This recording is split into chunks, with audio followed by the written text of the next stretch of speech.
बड़ी खबर पर को स्टार सिंगर काजल ने स्टार सिंगर खेसारी लाल को थप्पड़ मारा।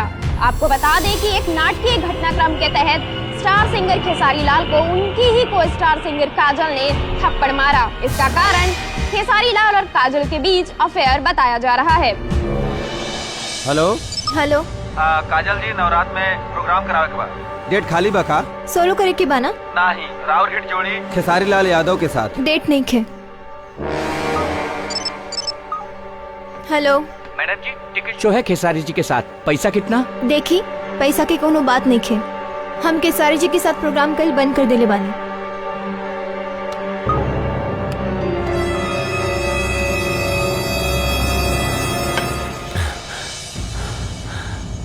कोनो बात ना, जितना प्रोग्राम के एडवांस पैसा बस सब वापस कर दे। सर और कितना लोग के एडवांस वापस कर दी? 5 लोग के तो वापस कह देले बनी। ओकर चिंता तू मत कर, जितना कहा दनी उतना कर। सर अगर यह हाल रही ना सर, तब गाड़ी बिका जाए, बंगला बिका जाए, तो हमके कोनो चिंता नहीं है।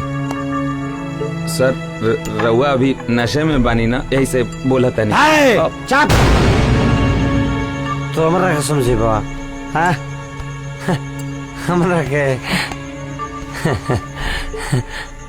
खेसारी लाल यादव नाम है हमार, स्टार खेसारी लाल। चल निकल यहाँ से आज। ध्यान से सर। यस सर। चलो हटा भाग। यस सर, यस सर।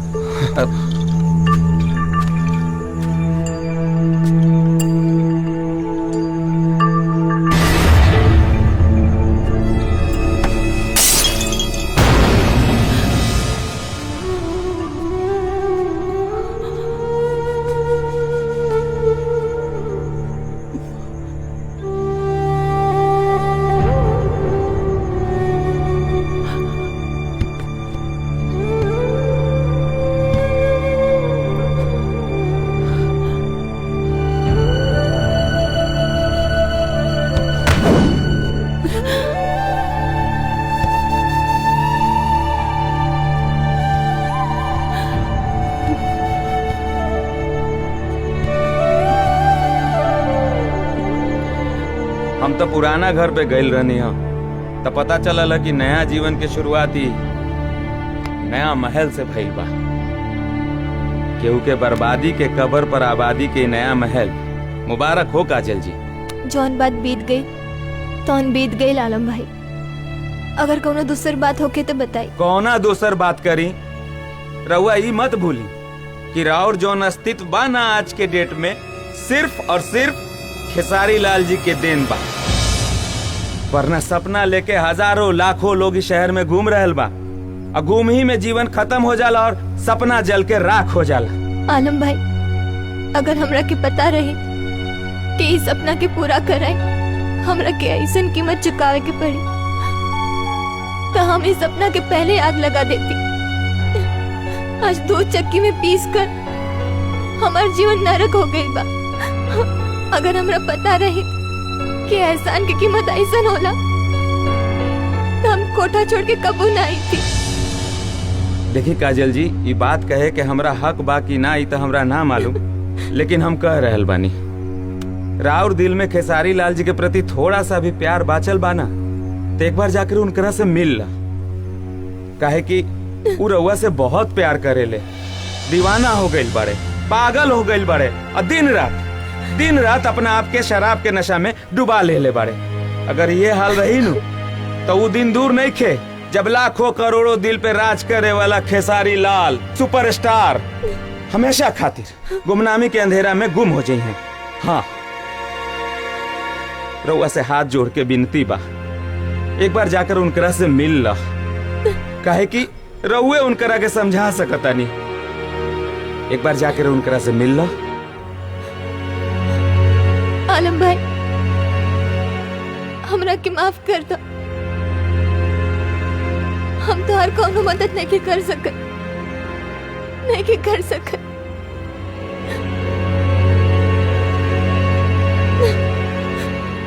ठीक बा काजल जी, हम जा रहल बानी।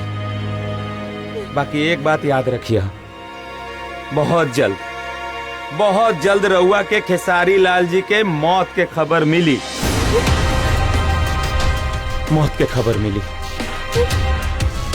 इतिहास के पन्ना में जब उनकर बर्बादी के किस्सा लिखल जाए ना, तो इतिहास के पन्ना पे सबसे पहला नाम राउर होखी।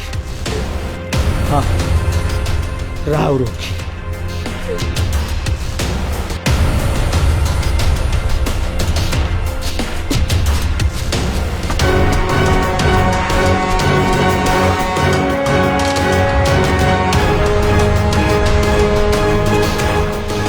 बेटा हमारा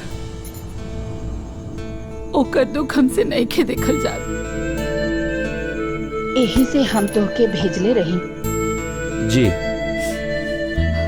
ओकरा किस्मत में खुशी नहीं है। हम लाख कोशिश कर ले तब वो कुछ ना हो पाई, तब वो कुछ ना हो सकत। माई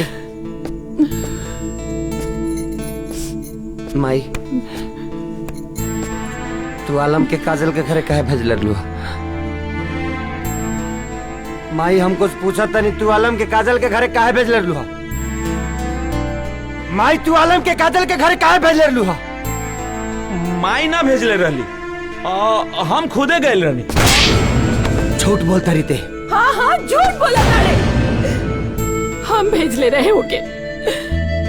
काहे से कि हम माई हैं, वो भी अपाहिज। एगो माई जीवन में जेकर एक ही बेटा हो जे ओकरा सहारा बा, और एगो माँ अपन बेटा के दुख कैसे देख सकी, कैसे देख सकी? माई हम कहा करी माई, हम काजल के भुलावे की बहुत कोशिश करी, लेकिन भुलाने की पौत माई, भुलाने की पौत। हमार गलती सिर्फ इतने बा कि पूरा दुनिया हमरा से प्यार करला खेसारी लाल से, और ये खेसारी लाल काजल से प्यार करेला, काजल से। माई हम बहुत कोशिश करी कि काजल के बुलाते, लेकिन नहीं के वो पहुंच रहे। अभी जीते जी शायद हम काजल के ना बुला पाई।